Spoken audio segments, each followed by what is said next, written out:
Assalamu alaikum viewers, welcome to the special transmission of ICC T20 World Cup 2022। आज group B के दो matches खेले गए हैं। जिम्बाब्वे बा मुकाबला नेदरलैंड्स, जो कि जिम्बाब्वे की जानिब से पहले बैटिंग करते हुए 118 रन का हदफ दिया गया, जो कि आसानी के साथ नेदरलैंड्स की टीम ने 5 विकेटों से 18वें ओवर में ये मैच अपने नाम कर लिया। जबकि दूसरा मैच जो आज खेला गया था, जो कि पाकिस्तानियों की नजर भी इस मैच पर थी, वो मैच खेला गया भारत बा मुकाबला बांग्लादेश, जो कि जिस तरह की बांग्लादेश ने आज क्रिकेट खेली है, ऐसी उम्मीद नहीं की जा रही थी कि इतनी ज्यादा जो इंटेंट शो करेगा बांग्लादेश। और आज पहले बैटिंग करते हुए हिंदुस्तान की जानिब से 184 रन बनाए गए। आज एक दफा फिर कोहली, विराट कोहली, जो उनके कम बैक जो उनका बहुत अच्छा हुआ है, और जितना अच्छा वर्ल्ड कप उनके लिए ये जा रहा है, वो आई थिंक के टॉप स्कोरर्स में से भी एक हैं। 64 रन की इनिंग्स खेली और भारत को 184 रन का हदफ बोर्ड पर सजाने की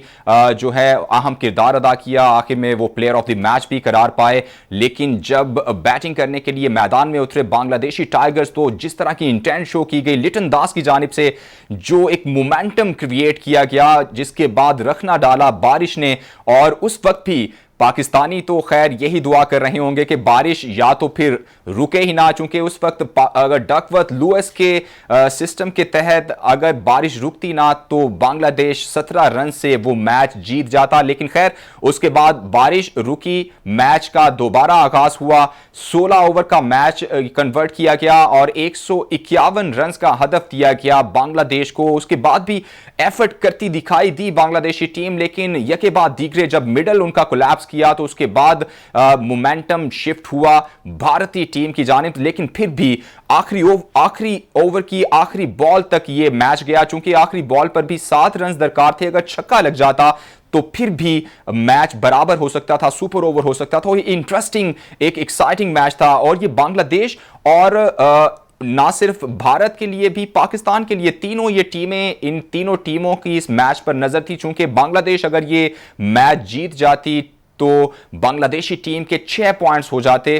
तो अगला अगर मैच वो पाकिस्तान के खिलाफ खेलते, पाकिस्तान से वो मैच जीत जाते, तो बांग्लादेशी टीम आसानी के साथ सेमीज में जगह बना पाती। और अभी भी बहुत से इफ्स एंड बट्स जो हैं वो चल रहे हैं, लेकिन पाकिस्तान के अब सेमीज में पहुंचने के इम्कानात जो हैं वो मादूम तर होते चले गए हैं। चूंकि अगर आज भारतीय टीम हार जाती तो पाकिस्तान के इम्कानात बेहतर थे इसकी निस्बत। राना शाह नवाज साहब स्पोर्ट्स जर्नलिस्ट एंकर हैं, मेरे साथ मौजूद हैं, उनसे बात करेंगे।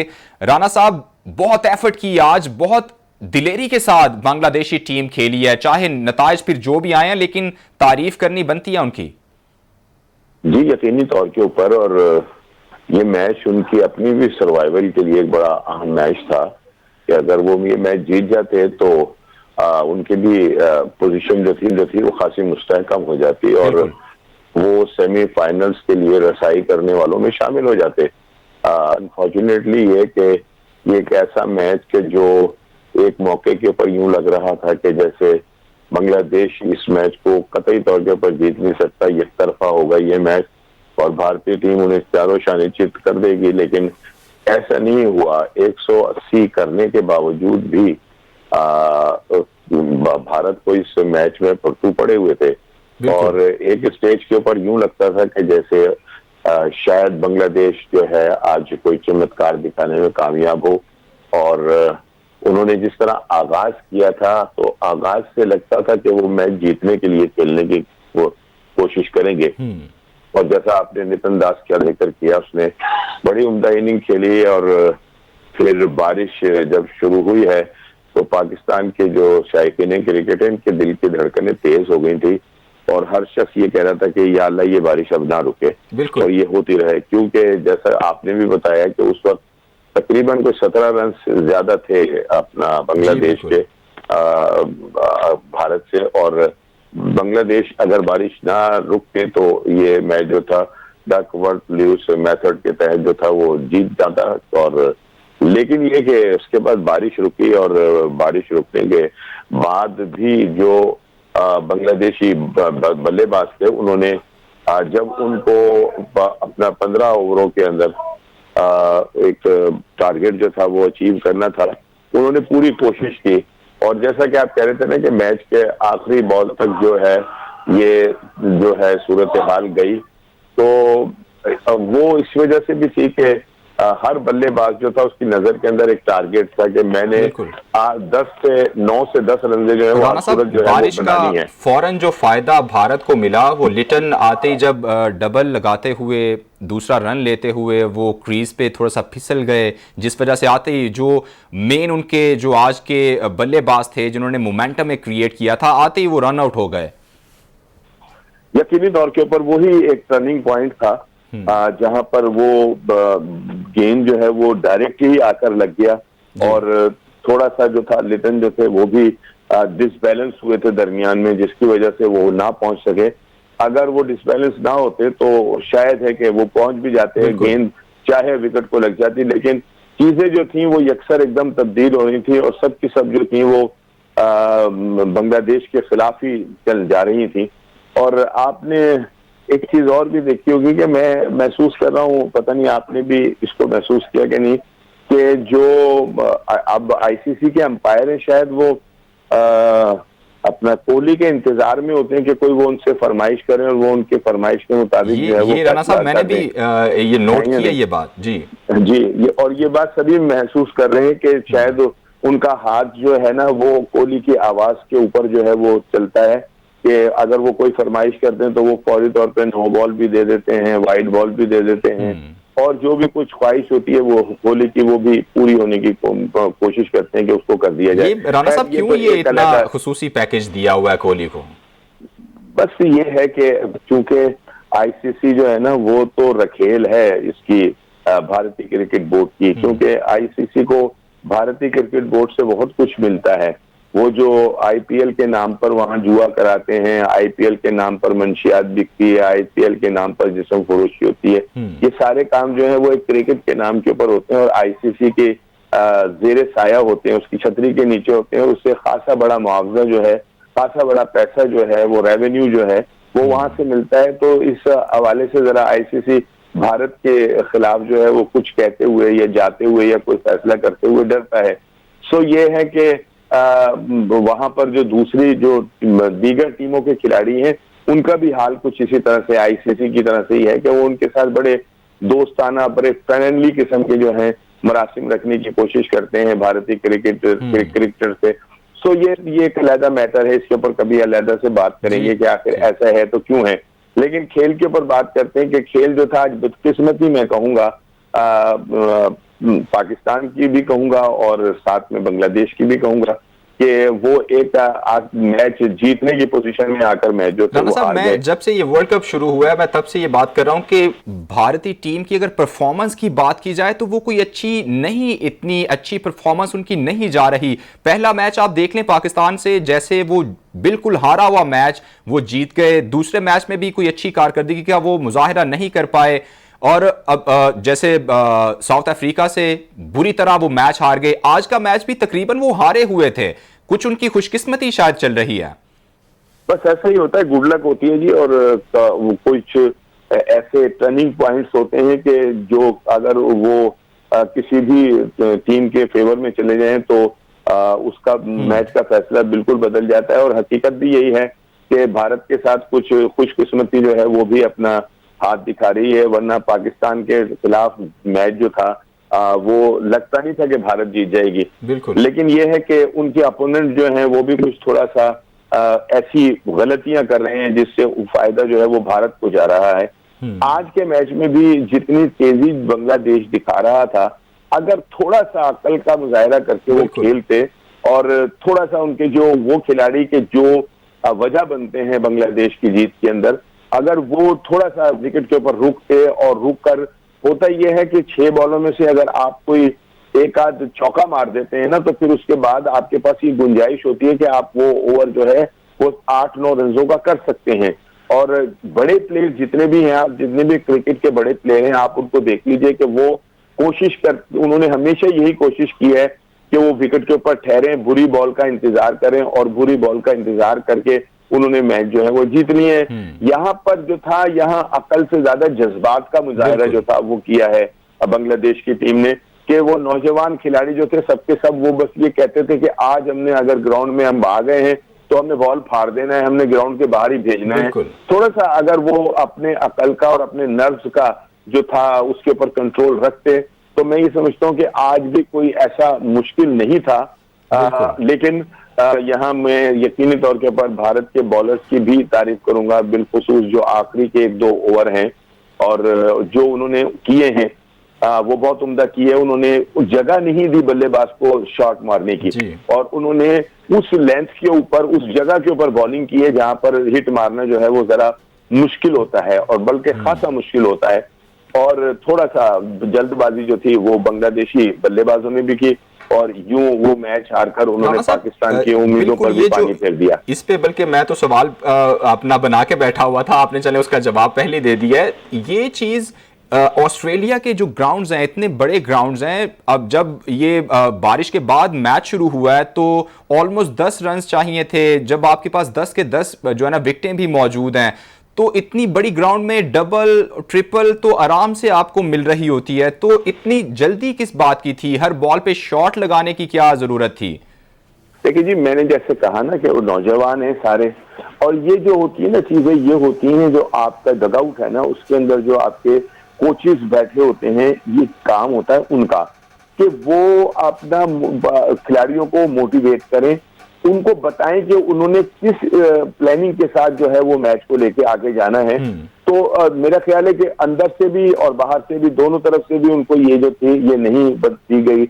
मैं यहाँ पे ना जावेद मियांदाद साहब का जिक्र करूंगा।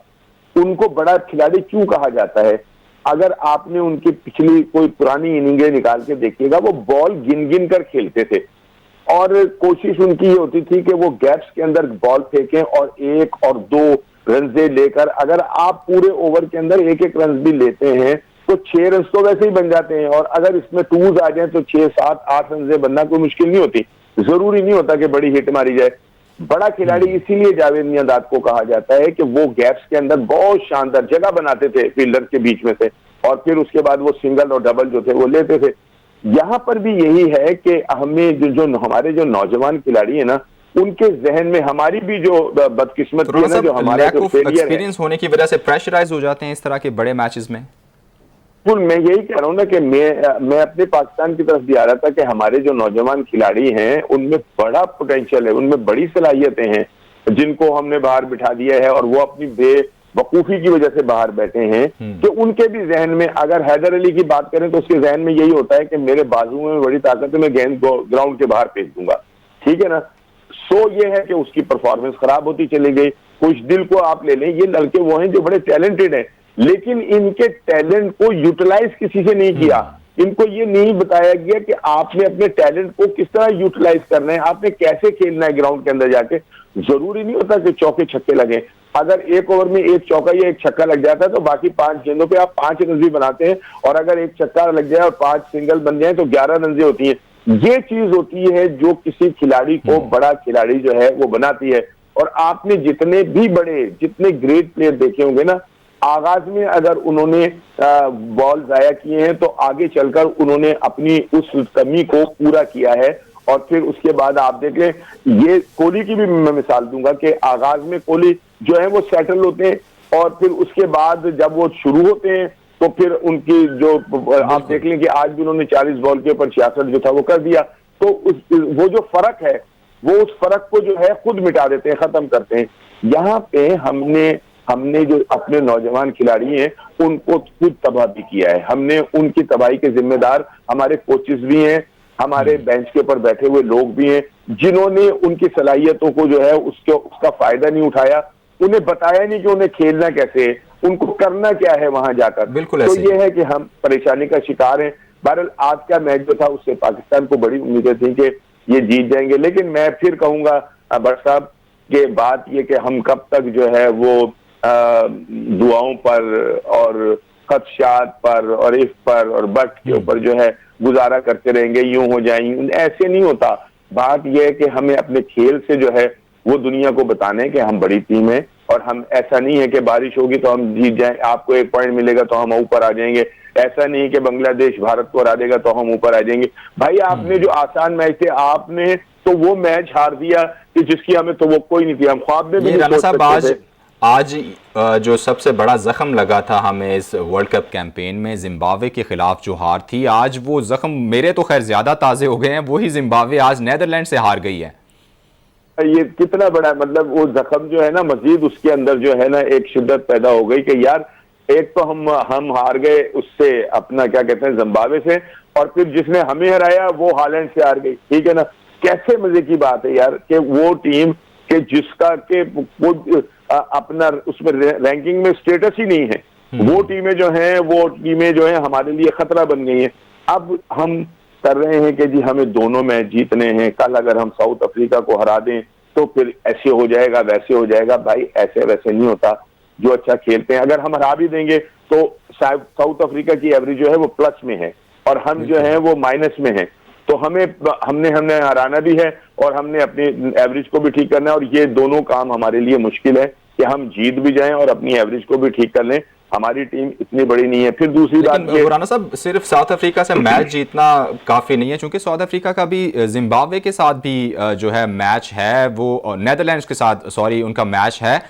तो वो मैच जीत के भी 7 पॉइंट्स के साथ आगे चले जाएंगे। अब तो सिर्फ एक ही सूरत शायद बाकी बचती है कि जिस तरह हमें जो जख्म लगा जिम्बाब्वे से, वो जख्म भारत को भी लग जाए तो शायद फिर कोई सूरत हाल, बस एक ही अब सूरत जो नजर आती है।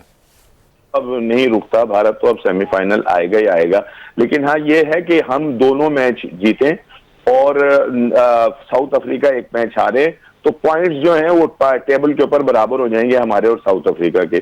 लेकिन इसमें एवरेज जब निकालते हैं तो एवरेज में हम साउथ अफ्रीका से पीछे हैं। जैसे मैंने कहा कि हमारा तो चल रहा है रन रेट माइनस में, उनका प्लस में जा रहा है। तो ये सारी चीजें जो हैं, ये जो छोटी टीमें होती हैं ना, जिनको हम जिम्बाब्वे कहते हैं, जिनको हम हॉलैंड कहते हैं, ये होती हैं आपकी एवरेज को बेहतर बनाने के लिए।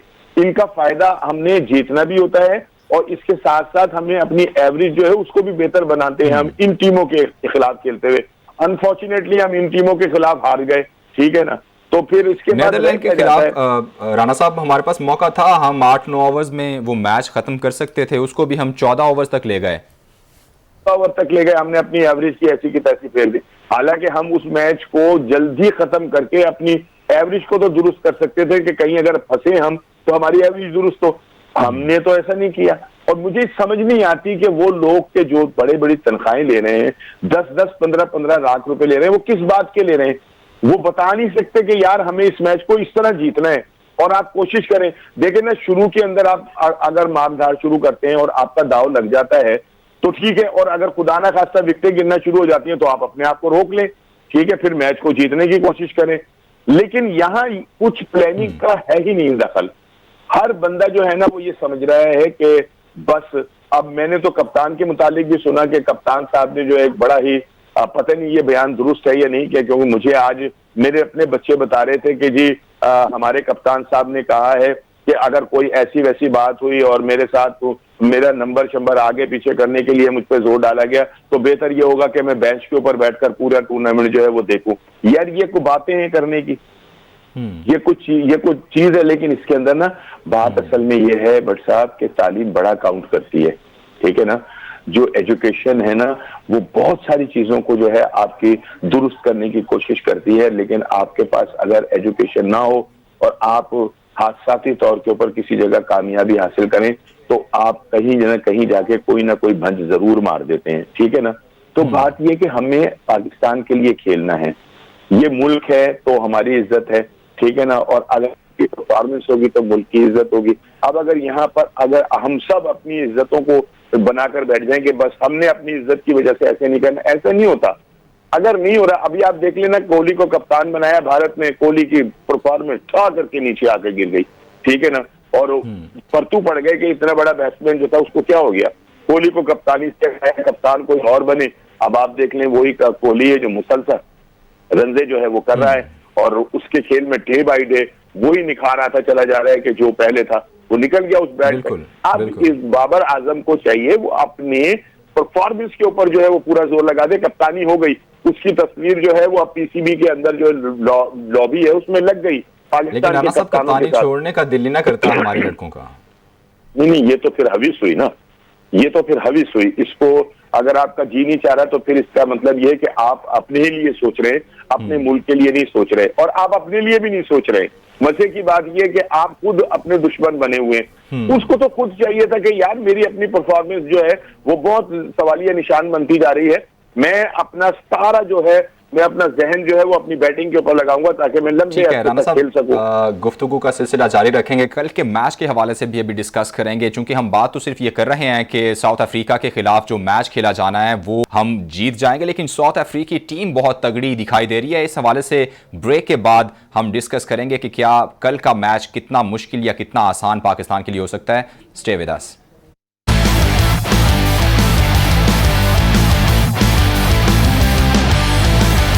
ऑलराइट जी, खेल की वजह जीत नहीं, खेल तो ज़िंदगी का मानी है और यकीनन खेल जो है वो अच्छा होना चाहिए। हार जीत जो है वो एक पार एंड पार्सल है इस चीज़ का। वो जो टीम मौके पर उस दिन में ग्राउंड में अच्छा खेलेगी जीत जाएगी। इसी तरह की जो सूरत हाल कल के मैच को लेकर, अब चूंकि इफ्स एंड बट्स बहुत सारे हो चुके हैं और अभी चूंकि जैसे हम पहले बात कर रहे थे कि पाकिस्तान की सेमीज में जगह बनाने के इम्कानात मादूम होते चले जा रहे हैं, और अगर ये कहा जाए कि ये नामुमकिन हद तक मुश्किल हो चुका है तो ऐसा हो सकता है। कल के मैच को लेकर हम बात करेंगे। हाफिज इमरान स्पोर्ट्स जर्नलिस्ट हैं, हमारे साथ मौजूद हैं। बहुत शुक्रिया हाफिज साहब, आप हमारे साथ मौजूद हैं। कल के मैच को लेकर चूंकि आपके आने से पहले हम डिस्कस कर रहे थे, आज की जो जीत हार जो भी हुई उसको भी हम शामिल गुफ्तगू करेंगे। कल के मैच को लेकर मैं खुसूसन आपसे सवाल करना चाहूंगा कि आपको क्या लग रहा है कि कल जो है साउथ अफ्रीका के खिलाफ मैच पाकिस्तान के लिए कितना मुश्किल हो सकता है? देखिए, पाकिस्तान के नुक्ता नगाह से एक तो मैच की अहमियत बहुत ज्यादा है। जहां तक मुश्किल होने का ताल्लुक है उसके लिए हमें ये ज़हन में रखने की जरूरत है कि पाकिस्तान के लिए सबसे ज्यादा अहम उनके दोनों ओपनर्स का फॉर्म में आना है, रन करना है, और पाकिस्तान को सबसे ज्यादा जरूरत इन दोनों बैटर्स के रन करने की है, क्योंकि पाकिस्तान ने गुज़िश्ता 1.5-2 बरस में, साल में जितनी भी क्रिकेट खेली है तो उसमें पाकिस्तान की कामयाबियों की जो शरह है उसमें बहुत बड़ा हिस्सा इन दोनों ओपनर्स का है, बाबर आजम और मोहम्मद रिजवान का। लेकिन अब बदकिस्मती से हम ये देखते हैं कि जब वो ऑस्ट्रेलिया में आए हैं तो वो उस कारकर्दगी का मुजाहरा करने में कामयाब नहीं हो पा रहे हैं जिसके लिए वो शोर सकते हैं, और जिस तरह से उन्होंने मुसलसल उम्दा खेल से पाकिस्तान की कामयाबियों में अहम किरदार अदा किया। मुश्किल इसलिए भी हो सकता है कि बॉलिंग लाइन बहुत अच्छी है जब आप साउथ अफ्रीका की तरफ डालते हैं, लेकिन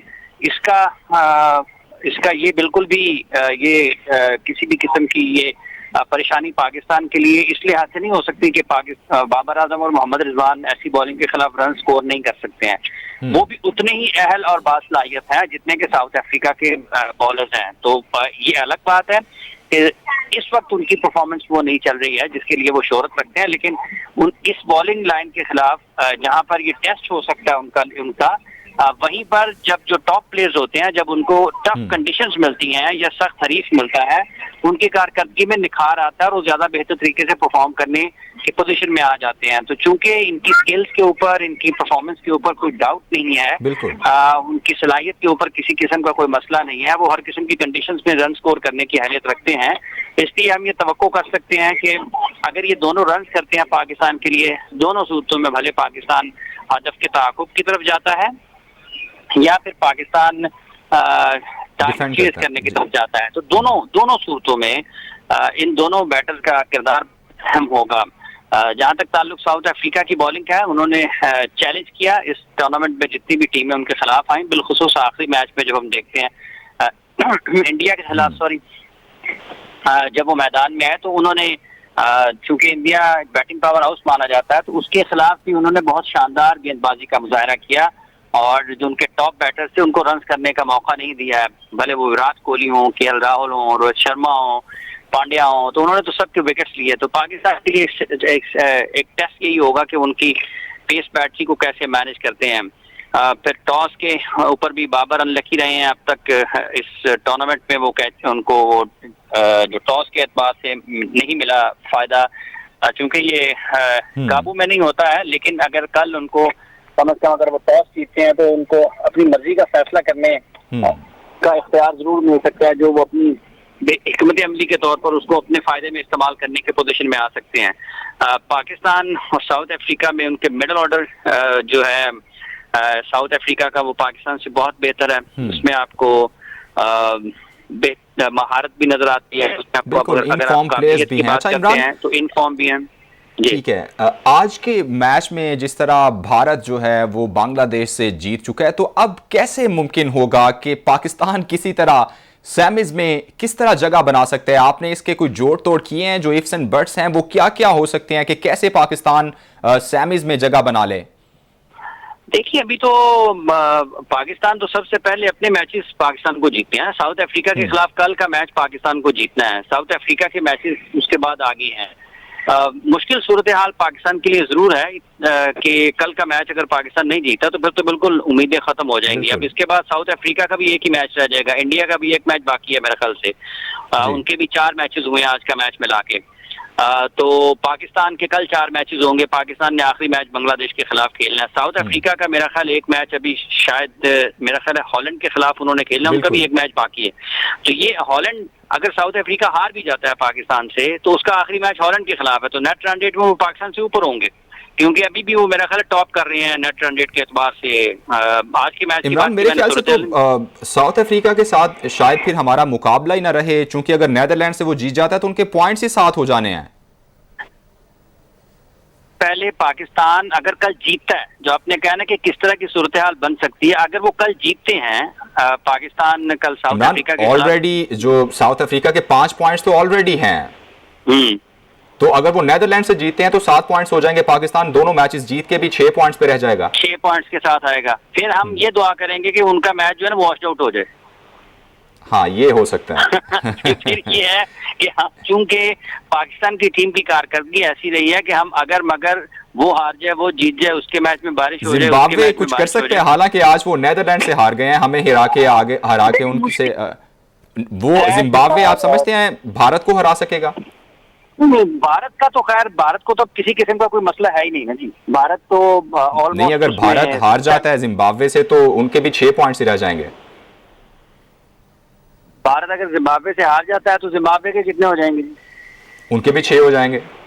नहीं, उनके 5 ही रहेंगे शायद। हाँ, उनके 5 अगर वो बराबर भी होते हैं तो वो नेट रन रेट में भी पीछे हो जाएंगे। लेकिन वो एक मैच जीता है पाकिस्तान से, और इस वक्त मेरा ख्याल उनके एक मैच जीता है पाकिस्तान से और एक उनका वॉश आउट हो गया, तो वो 3 पॉइंट्स के साथ होंगे। जी 3 पॉइंट्स के साथ होंगे, तो उसका फर्क नहीं। भारत ठीक है, चलें इमरान, ये हिसाब हम लगाते रहेंगे, कुछ वक्त की कमी है। आपका शुक्रिया, आप मेरे साथ मौजूद थे। बर्ड्स का जो खेल है, चूंकि जब तक ये सीजन चल रहा है, सुपर 12 का जो सेमी से पहले का जो ग्रुप स्टेज है, जब तक ये चल रही है तब तक इफ्स एंड बट्स भी चलते रहेंगे और पाकिस्तानी यही दुआ कर रहे हैं किसी तरह पाकिस्तान जो है वो सेमीज में जगह बना सके। आपका और हमारा साथ भी जारी रहेगा। अभी तक के लिए मुझे इजाज़त दीजिए, अल्लाह हाफिज़।